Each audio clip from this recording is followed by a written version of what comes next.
Hello good morning. तर आता ना ध्रुव बरेचसे असे नवीन प्रयोग करून बघत असतो. तर त्याने आज वेदांतीची सँडल घालून बघितली होती आणि त्याला ते खूप मस्त वाटत होतं आणि तो खूप जास्त एन्जॉय करत होता.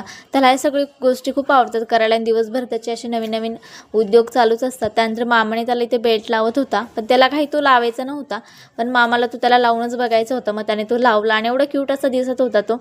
आणि त्यानंतर मग इव्हिनिंगला मी त्याला थोडंसं बाहेर घेऊन आलते, कारण की ते छोटीशी मुलंही खेळत होती आणि त्यालाही त्यांच्यासोबत खेळायचं होतं. मग ते गेटमधनं ओरडत होतं, त्यामुळे थोडंसं बाहेर घेऊन आले. मग इथे त्याला घेऊन थोडा वेळ वॉक केला आणि त्यानंतर लगेचच मामाच्या गाडीहून तो थांबला होता, कारण की मामा घरी आला होता. मग त्याचंच असं होतं की मलाही घेऊन जा बाहेर, पण मामाने काही नेलं नाही लवकर. त्यानंतर मग मम्मीने ते ड्रेस वगैरे कट केला आणि नंतर मग मामासोबत आम्ही बाहेर आलो होतो. इकडे एक पाहुण्यांच्या घरी जायचं होतं, त्यामुळे मी तिकडे गेले. मी तिकडे काही शूट वगैरे केलं नाही. सध्या तरी मी कुणालाच व्हिडिओमध्ये घेत नाही, कुणाला आवडतं किंवा नाही असं, त्यामुळे. तर असो, त्यानंतर मग घरी वगैरे आले आणि मग छान अशी जांभळं वगैरे खाल्ली. मामाने घेऊन आले होते. बाय.